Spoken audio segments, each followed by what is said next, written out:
Welcome to the 109th edition of the Gooner Podcast. This is your host, David Udo, and this edition is a little bit different for two reasons.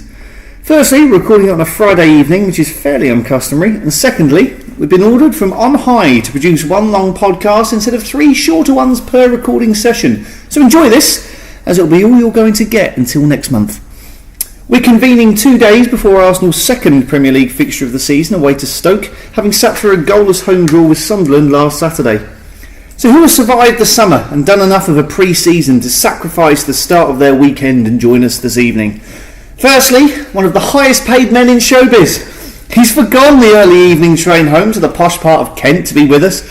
It's long-time panel regular and a man who dresses as Doctor Who for his Twitter profile picture. A warm welcome to Mr. Mark Hollington. Hello everyone, welcome back. Hope you enjoyed the Olympics. Next up, and trying to retain some sense of pre-season optimism in the face of commenters on the online Gooner telling him to lay into the team from the outset, the man who has to produce the introductory words I read out every month so he's not going to take the piss out of himself. It's the man Mark Hollington refers to as boss and Steve Ashford calls the Führer. Hello to the editor of the Gooner, Mr. Kevin Witcher. Hello listeners. And finally, a podcast debutant, and it's about time too. Providing us with some measured words of wisdom, he's a long-time Gooner contributor and regularly posts his thoughts on his own blog, A Gooner's Diary. He's also a columnist on Arsenal for the Irish Examiner and has written 2 books on successful Arsenal seasons in the days we were at Highbury. And I'll be honest, I certainly have one which I enjoyed an awful lot, the yellow one with the red shirt on the front. I know the Mark has as well. We are very, very much looking forward to the next one, but I'm not holding our breath. He's made the short trek from his Des Res on the other side of the Blackstock Road to be with us. It's very, very, very warm welcomes to Mr. Bernard Agelet. Evening all. So, what introduction that was! I never got one like that. We have to write one for you every time. Seriously, it's one 50-minute podcast. They're about 14 paragraphs each. To be fair, I haven't written 2 books about the Arsenal, so fair due to Bernard. We actually have 2 authors in the building this evening. We do indeed. 50% of us. The other 50% work in TV for the Murdoch family. Just make your own judgment of credibility there. So, let's start with our first competitive fixture of the season, a 0-0 draw at home to Sunderland. Was it the same old with Arsenal failing to break down stubborn opposition at home, or did we see something different? Bernard, what do you reckon? It was a bit of an anticlimax, I think, because everyone was expecting to see so much from the new players and to see something different, as opposed to the same old when we've gone into seasons with the same group of players. And as a result, it was a bit of an anticlimax, albeit that it wasn't as devastating as most would suggest. Mark, what do you think from where you were sitting? I mean, did you think ultimately at the end of it, you know what, they played well, they were just unlucky, or did it make you crash and burn and think like the guy from Dad's Army, we're all doomed? Let me tell you a story, David. I love opening day of the season, and when you have the hot weather and you're striding along in your shorts and you have the optimism of a whole new season, there is no better feeling. Even for a brief moment you can believe anything is achievable in that season, and I love it. And as I strode into the Emirates, or whatever we're calling it these days, Arsenal Stadium, I honestly believe when we saw the whole new team being announced, I was full of joy, verve, vibrancy, optimism and general love. What's not to love, exactly? And forget Van Persie gone, I was ready to be entertained, Sunderland at home, surely a guaranteed win. At the end of it, I changed my mind somewhat, but what I will say is it wasn't as bad as the media and the naysayers were making out. I think it's very, very difficult when you've got 10 men obviously behind the ball, 90 minutes. We've always struggled to break those kind of teams down. And probably what was a positive thing was normally those teams often go on the break, have one shot on goal and then score it. And for once we say that, and that didn't happen. So whilst a 0-0 was not the best result in the entire world, and you probably come on to our signing soon, and while we should have definitely scored in the second half, we have an unbelievable missed chance that I still can't believe now wasn't scored. It's not a disaster. When you consider Spurs, Liverpool, Man United all had disastrous opening games, in that context, not terrible. And of course you can't measure your results against anybody else's. That's not the way to kind of, get your successes. But by the same token, I still think there's a long way to go. Well, 37 games to go. But it's such a fine line as well. I mean, if Giroud had have connected with that shot and put it on target and we'd have nicked the game 1-0, everyone would have been chuffed to bits with the 3 points. And that's it's such a fine margin between success and disaster that we could have all walked out of the Emirates with a smile on our face and all been delighted, rather than everyone slaughtering the team and saying we're not going to do anything this season. Totally. Kev, notwithstanding your editorial the following day on onlinegooner.com, as time passed and you've realised, actually, sod this, Man City came out of nowhere and that they won their game from 2-1 down to win 3-2, Chelsea won in midweek, were behind everything, or is there still a degree of optimism after that game? Well, I think there's a degree of wait and see. I mean, I'm not prepared to condemn the team after one game. I think we've seen a few games like that over the years at Arsenal. Occasionally, a team that comes to park the bus will do it successfully. It's going to happen. I mean, the other thing is, I'm not convinced that the team has gelled yet. I mean, I think there's Podolski was maybe on a different wavelength to some of his colleagues, and that will come or it won't, but I'm pretty sure it will come. I just think, I mean, I called the editorial I wrote online after the game a work in progress, and I was actually slated for using that title, but it is a work in progress at the moment, because when you get new players and you change a team, then you have to develop the group, and frankly, given the pre-season effectively was one actual game in which they played, and they didn't play all of it either, they haven't actually had time on the pitch together.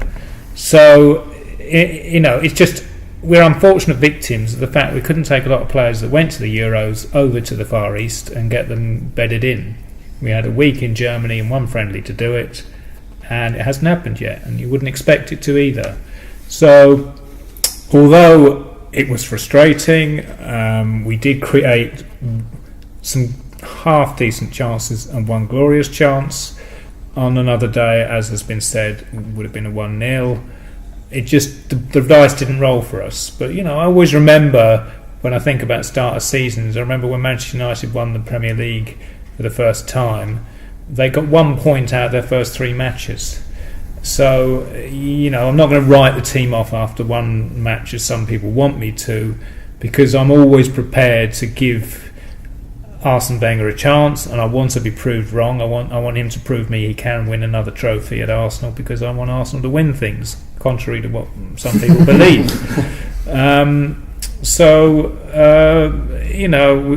Obviously it would have been nice to win, but it's too early to pass judgment. I think we will get on to the Stoke game later, but the fixtures to follow will complete the picture, and we'll have a much better idea than we will after one game.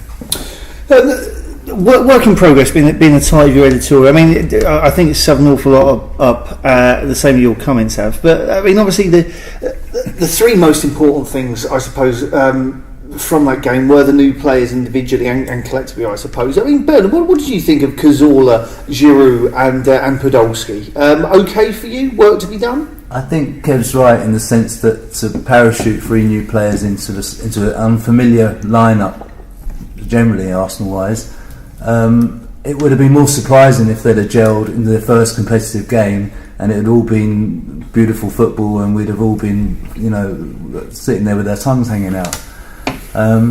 But when I came away from the game, I was looking for excuses. Such a hot day, and you couldn't expect them to be such a dynamic performance in that heat. But then when you look at the goals scored at Fulham and the 5-0 elsewhere and the Southampton Man City game, if there's one thing that I would have liked to see more, is kind of a bit more appetite about the fact that I would like to see them all a bit hungrier. First game of the season, something to prove. Everyone wanted to put to bed the whole Van Persie, that we're not going to score without Van Persie. If there was anything that I missed in that game, it was the kind of dynamism that we saw maybe in the Man City Southampton game. Perhaps that's due to the fact that we were playing an opponent that was so defensive. But I'd like to have seen them a bit hungrier, maybe. What did you think, Mark? Were you generally happy? Frustrated? Probably more frustrated rather than happy. I mean, I'm not, as I said before, one of these people that jumped on the bandwagon if it's all a big disaster and it's all going to be terrible. But when I think back to Wenger's first double winning season, in that team that started at 11, we had Petit and I think Overmars that were parachuted into the team, players on the bench that were new, and we won. We beat Coventry 2-1 on our opening home game of the season. And then, to be fair, we only started with Giroud on the bench. There's only 2 new players that started. And so really, it's not as if we're starting with a whole brand new team. And so you would expect more at home from Sunderland. But like I said, I'm not prepared to totally slate them now because it was the opening day. But I think it's I think you just can't blame them. We've only got 3 new players. And really, every pre-season, you want to get 3-4 new players anyway. We only started with 2 of them. So it shouldn't have disrupted the whole team. Most of that team played last season. It wasn't like a whole new Arsenal. And let's face it, and one of those players, the old young Spanish dude, was phenomenal. I mean, people, and I think that awful Sunday supplement programme on Sky, one of those idiot journalists described Cazorla as like Fabregas light or a shit version of Fabregas. He was phenomenal. I know you can't base a whole player's future Arsenal career on one performance, but this guy has the potential to be flipping brilliant. So I guess answer to your question is slight negativity, but there's a lot to be hopeful for as well. So I don't know. I'm very torn at the moment, David. Linus Morissette. No, it wasn't. It was Natalie Imbruglia that was torn. I'm like her back in the. If only we're as good looking. Well, she hasn't aged very well, though, Kev. Is that right? No, she's got quite a few wrinkles now, and her boobs are saved quite a lot. Oh, well. I'll give them their due, actually. I mean, I'm a very, very straight man. Having said that, the first time I saw Olivier Giroud, it did have me doubting myself. Wondering exactly what the right way down the road. He's a ridiculously handsome man. I mean, Kev, where you're sitting, did you come out of the game thinking we've now got the Matalan Cesc Fabregas, Ju Young Park but French, and another Gervinho? Or are you based on what they've done in previous seasons for Germany, Montpellier in France, and Malaga in Spain? There's actually an awful lot still to come. Well, I was interested to see Giroud start on the bench and Podolski start as the centre forward because I don't see Podolski as a centre forward. Maybe that was because Wenger didn't want to put in 3 whole new players. But then again, we played Theo, who he did set up one chance, but didn't do much else, in fairness. So my impression was obviously the same as everybody else. Cazorla did look the real deal. You will never have another Fabregas. He was a unique player. But what you want is someone who's going to contribute to a team and help them win. And from what I've heard about Cazorla, he is a bit of a battler. He can even play defensive midfield, apparently. So I think now we're looking more at how the team will gel rather than worrying about individual stars. And so really it's up to whether or not these new guys are going to join the mix and improve it. Because what I have concluded, and I think what everyone else has concluded, is that Project Youth is now dead and buried. It started off last August with the panic signings, when obviously we brought in experienced players both from other Premier League clubs and from abroad, and it's continued. I mean, this transfer window, we've bought established players who've been round the track once or twice. So this is different now. This means that when the going gets tough, hopefully we will have enough character, even though some of these guys are from abroad, to actually drag out results from games we've lost before. Individually, obviously Podolski disappointed. Giroud had a great chance, like he did against Cologne. He missed 2 or 3 fairly good chances. Have we bought a pup? Time will tell. Some players just don't work out. Diego Forlan looked brilliant at some clubs. He looked rubbish at Man United. I'm hoping that Giroud will work out, but you just can't say until he's played half a season. So I'm not sure about any of the new guys except Cazorla at the moment, who definitely looks like he's going to work. I think Podolski will come good. Giroud, he just needs to score a couple of goals, get confident, get more chances, put them away, and get on a roll. So hopefully that will happen. But as I said before, too early to make any judgments. Let's just give these guys some match time. Yeah, I agree with all three of you, actually. I mean, as much as it pains me, in Wenger's defence of all the things, he came out about 2 weeks before the season started and said, it's been very, very frustrating that the European Championships have taken place because I'm not going to get all of my new players in the same place for pre-season until very late in the day. Wenger doesn't get to go to Austria for 2 weeks as he likes to do and has to go touring around Southeast Asia and Africa as it's supposed to be until they got cancelled. So I think the players didn't turn up till relatively late. I mean, Cazorla only trained with the Arsenal team for about a week, during which he had to go to Puerto Rico with Spain. So I think they've all got to get used to each other as much as anything else. But having said that, I mean, with Podolski starting up front, Giroud on the bench, that's obviously fitness related. But having said that, he's got Podolski that he can multitask with, in the sense that he can start him up front, move him onto left wing, that kind of thing. But having seen that, Wenger appears to be readdressing some of the problems by buying established players, 24 years and older. You've got 96 caps for Podolski with Germany, which is what Mertesacker had, who he signed last summer. So he's kind of drawn a line under, building a team purely around, ridiculously young players. So is it fair to say that the Wenger's looking to readdress his problems? He's doing that. There's been a huge shake-up in the coaching staff. And it would appear that our defensive solidity is being addressed in terms of the fact that we generally look to right at the back. I mean, Bernard, do you think this is a Wenger revolution? He's changed the coaching staff. He's looking at things like defensiveness and mature people. I think he's been forced to look at things from another angle. I think he's got no choice after plugging away for 7 years and having no success. When you look at Podolski and Giroud, I'm not sure anyone would class them exactly as top shelf buys, though. And so, to my mind, especially with Podolski, the fact that I hadn't seen much of him, but watched him during the Euros where he was pretty anonymous. I don't know whether that was because he was played out of position and out wide. But apart from seeing him score one goal, my immediate thoughts is a player who went from Bayern back to his hometown club of Cologne. That doesn't exactly suggest to me someone who's desperate to make his mark on the game, and so in that respect I feel he's got a lot to prove. And Giroud, the fact that he couldn't get, I haven't seen anything of Giroud apart from what we've seen in pre-season friendlies, but the fact that he couldn't get in a French side that isn't exactly blessed with prolific strikers, you wonder why. But then what I've liked about Giroud is that he's prepared to take a shot, unlike someone like Shamak, who must be the most goal-shy, reticent striker we've seen ever at the Emirates. Somebody who refuses to take a shot. I like the fact that Giroud is confident enough to have a go. Whether this is a sign of a complete Wenger U-turn, I'm not sure. I think as far as Stevie Bowles concerned, I wonder how much influence he's going to let him have on the team. The fact that we're seeing Mertesacker go near post for headers and I mean that looks like a positive.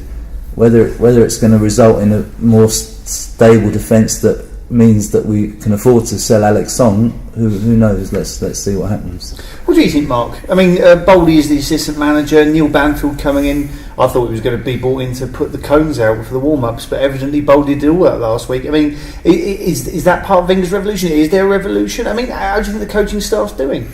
I think I was reading in my latest edition of the Gooner, a smashing issue by the way, so go and get it now. I think it was in Mickey Cannon's column, and he actually mentioned that I think towards the end of last season that Wenger was still begging Pat Rice to stay. So as Bernard actually said there, I think it was forced upon him, all these changes, and it's not necessarily something Arsenal would have wanted to do by himself.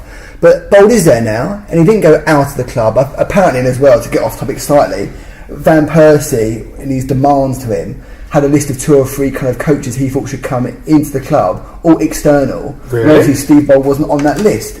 but Wenger decided to do the thing by him and obviously promote from within, which is not a huge change. Yeah. But I think the good thing is, and perhaps time will prove this, is that I think Bould's not so easy to suppress as a yes man. And whilst Wenger might want him to put out the cones, and whilst Wenger might want him just to kind of be there just as his little kind of pal, I think the kind of force of personality that Steve Bould actually is, his influence will exert himself in some way. And obviously it's very early doors, but there are rumours, and who knows if these rumours are true or not, that he had Alex Song by the throat in pre-season training for, mucking around and not taking training seriously. Presumably after turning up late, as he's made a habit for doing. Yeah, we did see that goal in Cologne, which was typical Arsenal, back from the kind of back four of old. And as Brendan mentioned, the kind of flick on, I think, from Mertesacker Absolutely. in the last game was very, very Bould-esque. So, very early days, but I'd like to think the force of personality that Steve Bould is might be helping the club. Bamfield, I've got no idea. I can't profess to have much knowledge of his inner workings or his personality or what he's going to bring to the table.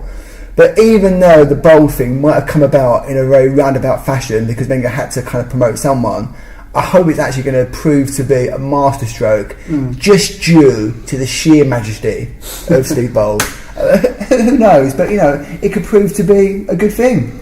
What do you think, Kev? I mean, bearing in mind the manager hasn't gone out and looked into buying any defenders thus far, as of today, do you think there's ultimately a satisfaction? The defenders there are absolutely fine. They just need work doing to them. That's something that's been passed to Bouldy.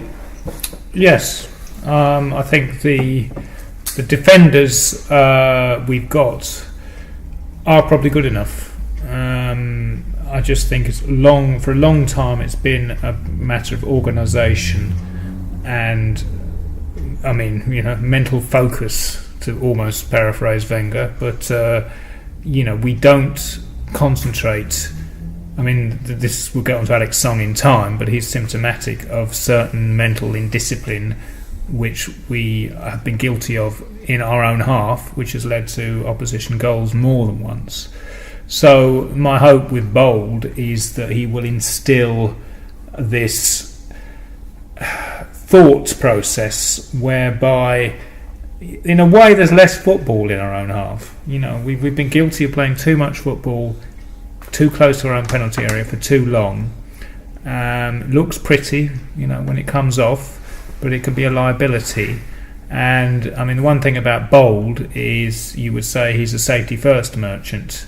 There was no hesitation about using Rosette from a guy who was coached by George Graham, and frankly there's been times in the past when we haven't been able to do that because we've been too focused on keeping the ball. I remember Gael Clichy against Birmingham in 2008.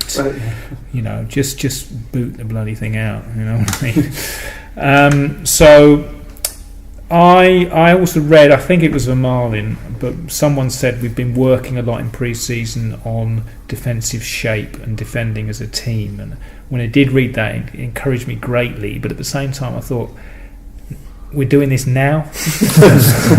We weren't doing this for the last 6 or 7 years. It's. I can believe it. That's part of the problem. There's this idea that there's a perception Wenger never works on defence, but I actually believe there's a lot of truth in it. And there are two sides to a game. Even Barcelona don't enjoy 100% possession.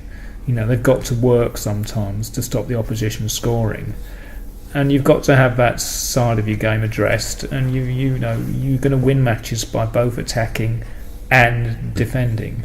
And frankly, the balance on our priorities has been way too much on what we can do with the ball for too long. And if Bould is allowed to address that, then we've got a real chance of improvement. And I don't think Wenger could ignore the reality that we conceded 49 goals last season in 38 league matches.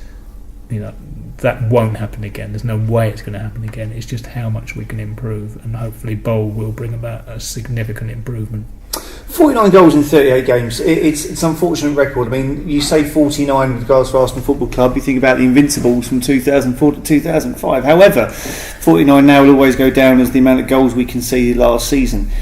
Yet we haven't brought in any defenders during the summer, as I just mentioned to Kev. I mean, Bernard, what do you think? I mean, we've brought in a French centre forward, a German left winger / centre forward, and a creative Spaniard who can play anywhere across the midfield.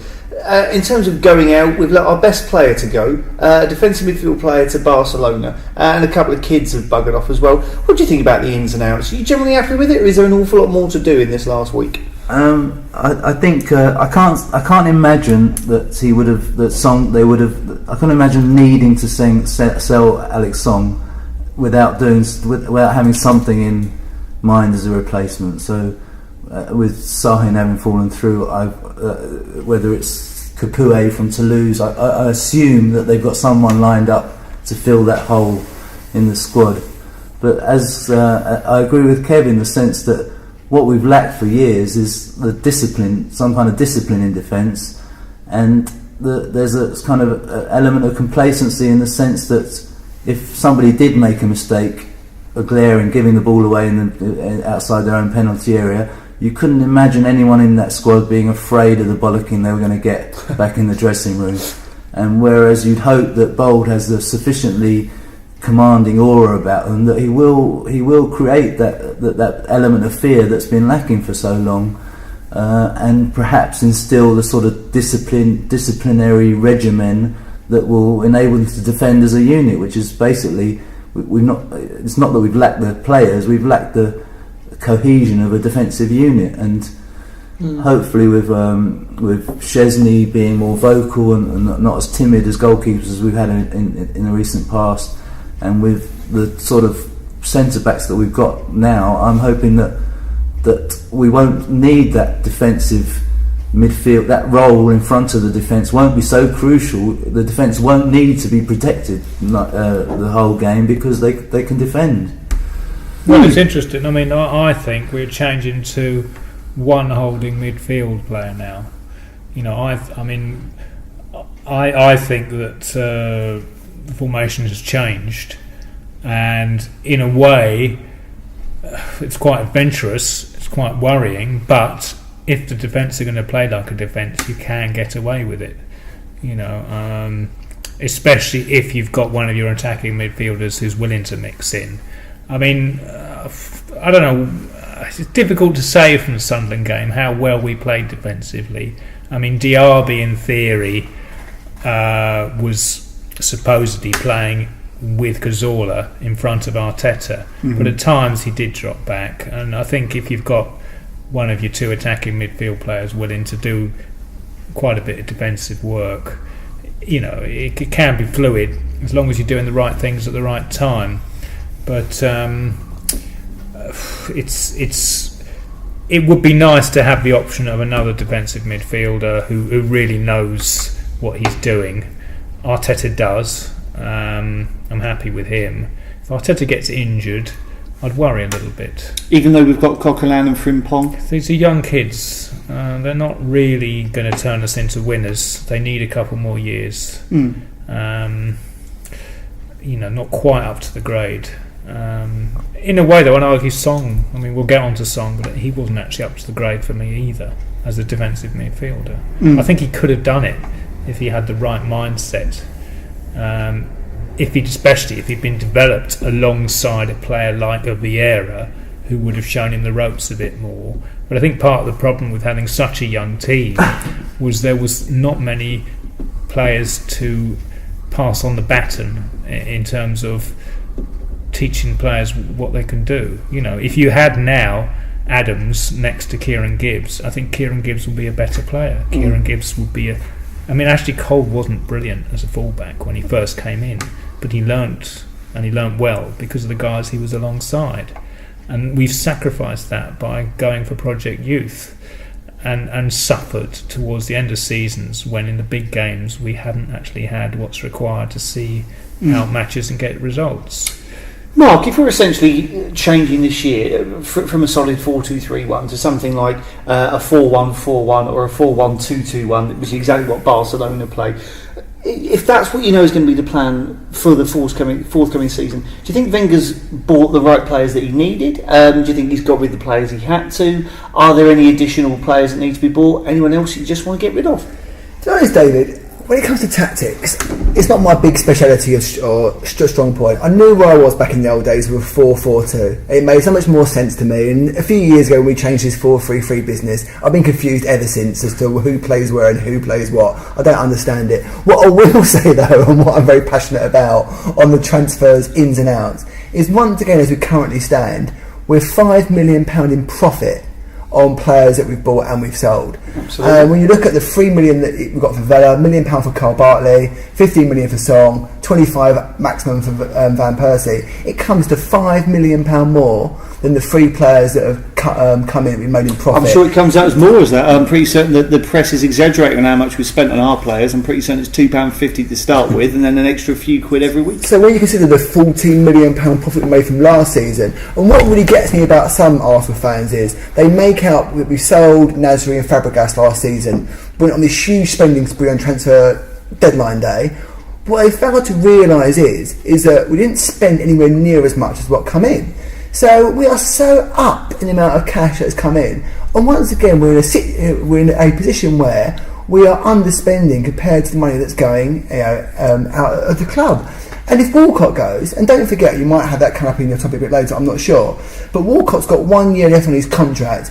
Wenger's always very, very, he doesn't often keep players at the end after the Flamini, what happened to him, and then buggering off like Edu back in the day. Mm-hmm. So the policy in recent years has been to kind of sell players got 1 year left on their contract if they're not going to sign.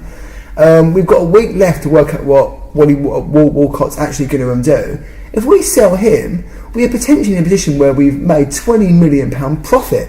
And I can't fathom it. So, yes, we need more players. I think there was something today that Chesney might be injured for the game, potentially for Sunday. He's got like a little niggle. If that happens, Manoli goes in goal.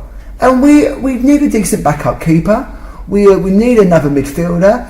I think even though I love Corporal Jenkinson, we need probably an Anthony Tasania that's a bit more experienced. Mm-hmm. I don't think Santos I love him as a person. I think he's hilarious. We'll talk about his car kind of driving later, perhaps. Always be wary of a reserve left back who A is 29, B Brazilian, and C spent all the pre-season playing on the left wing. Yeah, so we definitely need more strength in depth. But I don't understand why Arsenal supporters don't get more agitated and upset by the amount of money we're making every single year on transfers. It's forgotten about. It drives me insane.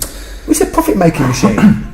Kev, what do you think? Arsenal satisfying themselves on being self-sufficient or elaborate parsimony, or do you still think we need to buy 3 players before next Friday? Well, if we're ambitious and we want to win things, we buy 3 players. Self-sufficiency doesn't need to be break-even.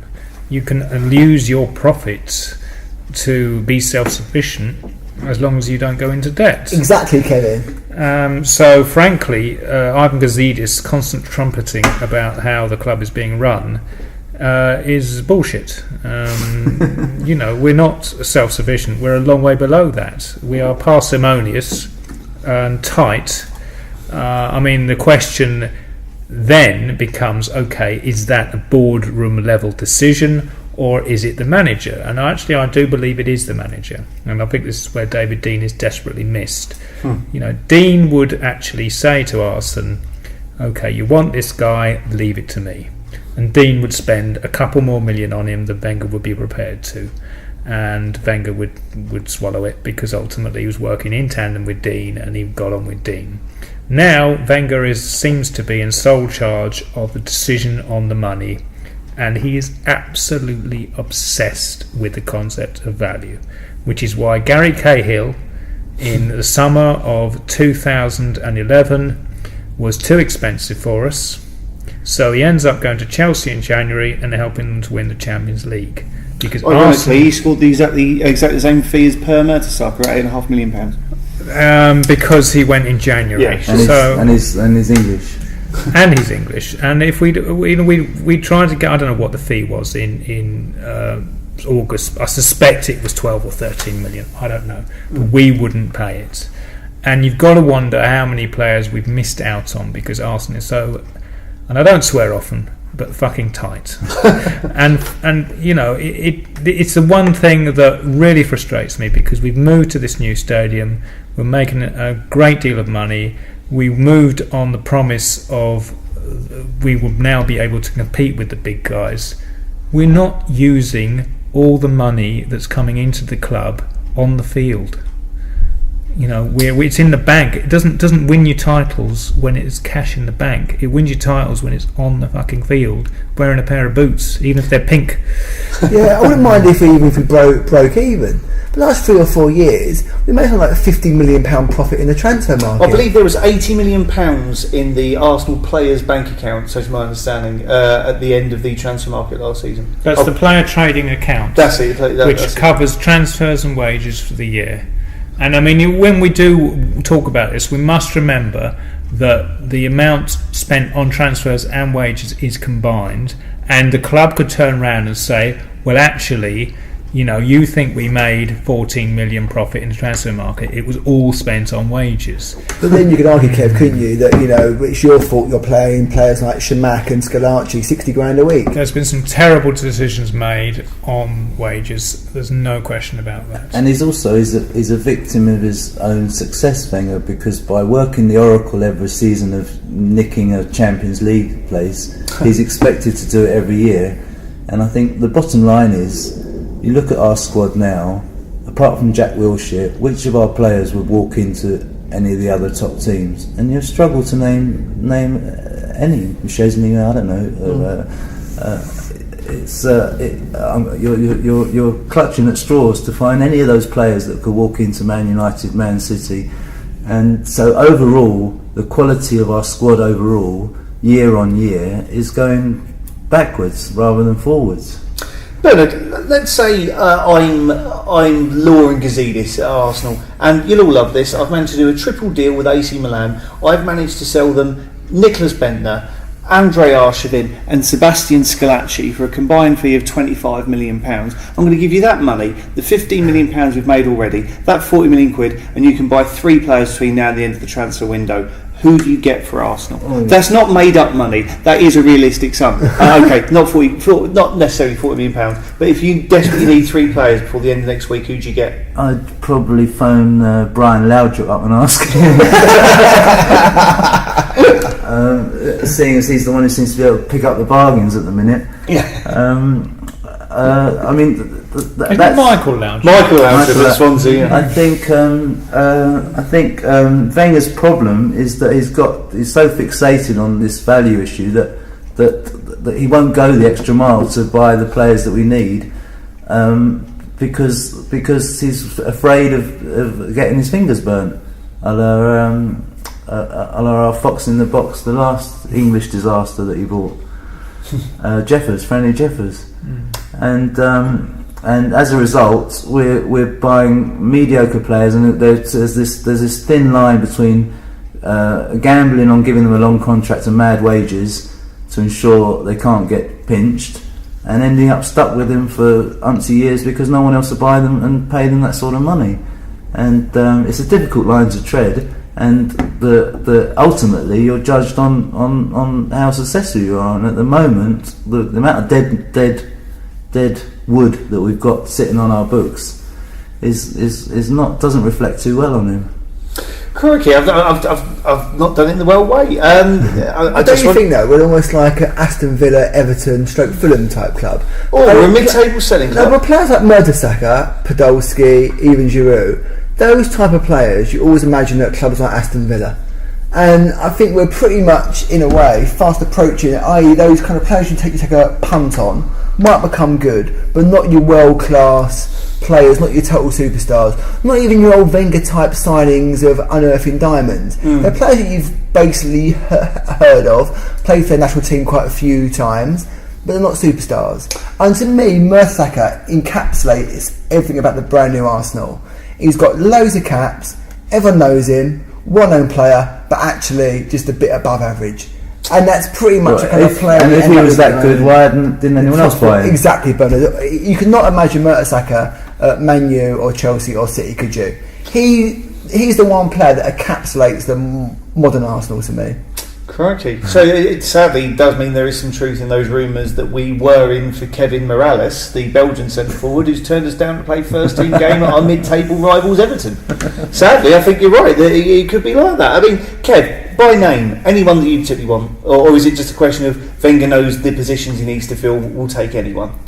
Well, I mean, basically, let's just go and buy some proven Premier League players. And if Wenger doesn't like English players, there are some very good players that Newcastle have bought, for example, that we can pay more than they did for to get them off their books. You know, the bottom line, I think you'll find in life, is that everything has a price. And if you're prepared to pay it, you'll get it. So if we've got 40 million to play with, bloody spend it and pay over the odds for some of these guys. Is Tiote, is he supposed to be really good? Oh, Tiote is a good player. Yeah, someone like that. Ben Arthur, why can't we get him? He's brilliant. Just get some of these guys who've played in the Premier League, can obviously cut it, know what it's about, and we'll strengthen our squad. One of the reasons, I think, one of the most obvious reasons we conceded so many goals last season is that we were unable to retain possession of the ball. And playing Wenger's tiki-taka football, that is the key, is being able to keep the ball in your control. And so that's where Cazorla looks a blinding by, because he's the sort of player who has the composure and will be able to keep control of the ball and make the passes to unlock opposition defences. But as we saw last season, the minute Arteta was out of the team, we were struggling. And so if he wants to continue playing in that sort of fashion, you've got to have the quality to be able to do it. Yeah. Well, enough of players coming in. Sadly, we're going to have to look at that which may have upset us this summer, where obviously we've kind of repeated last year, and we've lost two of our best players, whether we like it or not. I mean, Mark, what do you think about the departure of Robin Van Persie, the departure of Alex Song? We haven't lost two of our best players. We've lost our best player and a decent first team player. Alex Song, I'll start with him first. I actually think, compared to the player that we saw when he first started for Arsenal, he obviously come on leaps and bounds. When the guy first started, he was a liability, but he learnt a lot, and given his due, he got a lot better. But we all know from watching him last season, one game he can make a exquisite pass forward that can lead to a brilliant goal. Next minute he's responsible for letting a goal going in. He's indisciplined at times, was shocking last season, especially in the last 10 games. So I'm probably not that sad to see Alex Song going. I think if he's prepared to spend the cash, there's players out there for £10 million plus that are better than Alex Song. So forget him. But Robin Van Persie, and obviously me and Kev were debating this at the start, I think what upset me most about that departure, even though I saw it coming months ago, I think we all did really. I think from the minute he wasn't signing his contract, we all knew he was kind of going. I think that really just kind of put the final nail in the coffin about the modern day footballer. Kev called him guns for hire, and the fact we've got to get it, we've really got to get over the fact that these players care about the club. They don't. It's not about that to them. It really is about whether they're going to get paid the most money or potentially win the most trophies. But what really upset me about him leaving was, he was our truly last world-class player. I don't properly believe Wilshire's going to come back to the same level he ever was before. Been out for 18 months. Who knows if that guy will ever fulfil his massive potential that he actually had. So with him kind of gone, not only have we lost our world-class player, we've lost a supposed player that loved the club, was more clever than the average footballer, loved football, loved tactics. And also the fact that he was injured for 6 seasons and only really gave us 18 months, that annoys me as well. We subsidise that guy's wages through year after year of scandal, indiscipline at the start, injury. Yet he has one good season and fucks off. And to me, that just kind of sums up the modern day footballer and everything that's wrong with football. And you know what? At one point, I was just thinking, sod this game of soldiers. But you'll get over it. The club's more important than one particular player. But it leaves a very sour taste, doesn't it? Oh, very much so. I mean, Ben, what were your thoughts of Van Persie leaving the club? Did you see this coming from January, or did it still hurt when it came across? From my point of view, that Van Persie was gone from the moment he waved goodbye at West Brom last game of the season, and from then on it was just a matter of not if but when and where. And the only thing that upset me, I'm just as pissed off as everyone else, and will boo Van Persie just as loudly as everyone else. But the reason I'll be booing is because he's playing for Man United. I can't blame the guy, because in his shoes, I think 90% of us would have done exactly the same if we offered 50 million over the course of a contract at his peak, where he's never going to be worth that money again. He's never going to be worth as much as he is right now. No, I mean, he'd have to be an idiot to turn it down. And from our point of view, it's upsetting that we're to lose another player because we're not perceived as good enough, or not perceived as able to pay him the wages that he wants. Kev, moving backwards towards Alex Song, I mean, are you frustrated at losing the man who made the most assists for us last year, whether we like it or not? Or have you got a little bit of joy at selling a guy who Barcelona have already said they're going to pitch him out as centre-half? I didn't realise they were going to play him centre-half, although, funnily enough, I think he could do a good job there. Because he doesn't have the choice of being a playmaker. He actually has to think about defending. I mean, given how we were using him, not at all sorry to see him go. I mean, I thought he was a liability. Again, as I said earlier, could have been a better player, but didn't mentally have it. I think if Barcelona do play him at centre-back, you'll see a good player. I really do. Because I thought he played well for us at centre-back. Obviously, Wenger felt he were covered there, didn't need to play him there, wanted him to play in midfield, which he did. But as has been said, when Arteta disappeared last season, Song didn't look very good at all. So, I mean, what this discussion has just confirmed to me is Arsenal's place in the football food chain. We're not at the top. We are some level below. We're above Montpellier, we're above Malaga, we're above Cologne, but we're below Barcelona, we're below Manchester United. And ultimately, that stadium move should have seen us on a par with those teams. So we're all waiting and longing for the day when we can be up there and we can be going to Manchester United and taking one of their players that we want. So at the moment, I'm a bit worried because I'm concerned that things are levelling out and this is where we're going to be. It's like one of those. If you've ever been to the Needles on the Isle of Wight, they've got all these different types of sand from different ages through time, and they're all on the same. They have their established level, and so we're about a third of the way down in that little tube with all the different. I've got one of those ornaments. I know exactly what he's talking about. I swear. And we're settled there, and we ain't going to move. We need an earthquake, and the earthquake here is Arsene Wenger going. So, my word, controversial. Yes, indeed. So I'm a little bit concerned that we're seeing the same year on year, and I mean I could live with it if we were charging the same prices as other teams on our stature, but we're charging the most expensive tickets in the Premier League. So for that, we should be having Bergkamp style signings. Yeah, true. Totally right, Kev. Almost chilly in that. In reference to Song, I actually remember years ago, I think it was one of the first question and answer sessions that they did with Wenger, with the shareholders, and someone asked him about this was when Alex Song was still a centre back, and someone asked him about playing Alex Song in midfield, and Wenger got extremely irate, saying, "I know Alex Song will never be a midfielder," and I can understand that because Alex Song, we converted him into a holding midfielder as a centre back. As a centre back, he made a decent holding midfielder. I don't think it's his natural position, and the only problem with losing him is that we're not overly blessed with alternatives in that role. And then, as far as our position in the food chain is concerned, the argument from Gazidis is that I agree with Kev. We were all sold the new stadium. I accepted the move from my love of my home of football at Highbury to the Emirates, an anonymous huge arena, on the basis that it was the only way for us to compete with the big boys. And Gazidis' argument is that the economy has changed, that the footballing business has changed in the interim, and where before the increased income from match day would make us. We all expected us to be able to compete with Man United and the Man Cities. Suddenly we can't, and I don't really see that's true because everyone else is acting in the same arena. So if the economy has changed, this has changed for everyone, and we're the only one who's still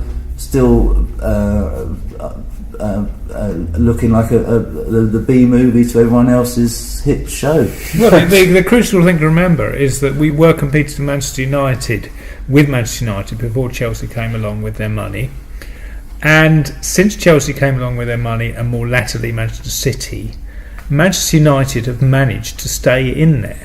They've managed to make a fist of it, even though they don't have the same resources. Why can't we? Why have Manchester United managed to beat the odds and we haven't? I'll be honest, that is certainly a question we are going to take on till next time, and as we get nearer and nearer the end of Wenger's contract over the course of the next 2 years. Sadly, we are running out of time, so very quickly, as a last question, in a very, very brief and rapid answer, the big game on Sunday is Stoke away. Mark, what do you think is going to happen? I love Stoke away just because I hate Pulis, I hate their supporters, I hate their club, I hate everything about them, and if we get a win it's going to be flipping brilliant. And do you know what? I think we'll sneak a 1-0. That's like a header. There you go. That will do for me. Actually, you probably won't play. No, Koscielny's not injured apparently, so people will listen to it by that point. No, I reckon we can sneak a 1-0, definitely. I think goals will be very hard to come by the first couple of months of this season. I think we'll find goals as the season goes along, but I can see us scrapping a 1-0 win because Stoke have apparently been made to make their pitch bigger. It's not as small as it once was this season, so they can't do those throw-ins anymore. So that will help us quite a lot. So 1-0. Bernard, what do you think is going to happen Sunday? I bloody hope we get something from the trip to Britannia, just to make it worthwhile schlepping all the way up there. Although normally going to Stoke, you'd say if we come away with a point, you'd be quite happy. So I think under the circumstances of not having scored and not having won a game, it would be great to win. But if we don't lose, I won't be too upset.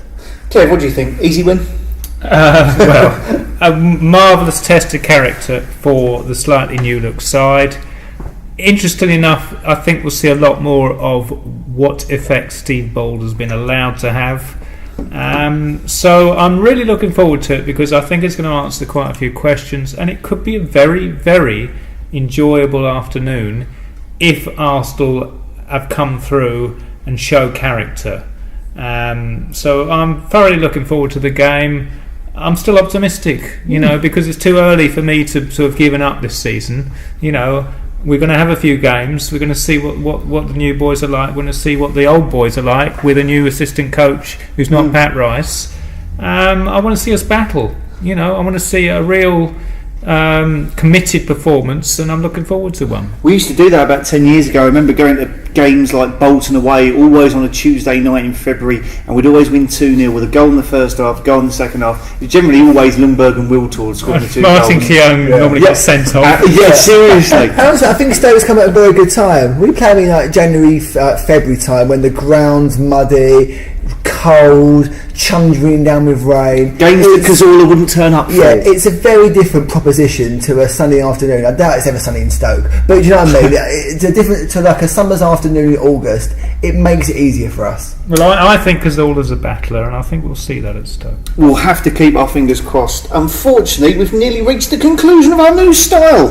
One edition a month podcast. You've got 3 or 4 more questions left. No, let's save them till next time. There's all kind of things. No, I want to ask them. I want to get home. That I want to watch the telly. But anyway, there is literally just 90 seconds left. So, Kev, would you like to remind us of the reason we're all here? The next issue of the Gooner. Well, the next one actually is out for the Southampton game, and for those that missed the first one of the season, it will be on sale at the away games against Stoke and Liverpool, but you can also buy it online through the Gooner website. It's got the survey results in the current one. Hell of a review on that. Written up by our very own David Udo. I've never gone downhill since last year. I can't say what's going to be in the next one because it's a bit early, but hopefully it'll be a very positive issue. It will be anything from Bernard, like a 2,000-word article about his missus dog going for a match. That's what I'll be looking forward to. I'll try and talk him into it. He did the letters at the inbox last. Is he? Very good, actually. Yeah, very witty. Better than most, I'd say. Thank you, Kevin. Thank you, gentlemen. And just time for the usual reminder that if you want to email us about anything related to the podcast, our address is goonerpodcast@gmail.com. So with that, it's goodbye from Mark. Cheerio. Kevin. On City! And Bernard. Thank you for having me. We'll be back next month with more. I'm your host, David Udo, and thank you for listening. La-di-da-di-da, la-di-da-di-dee. All good friends and jolly good company. Way!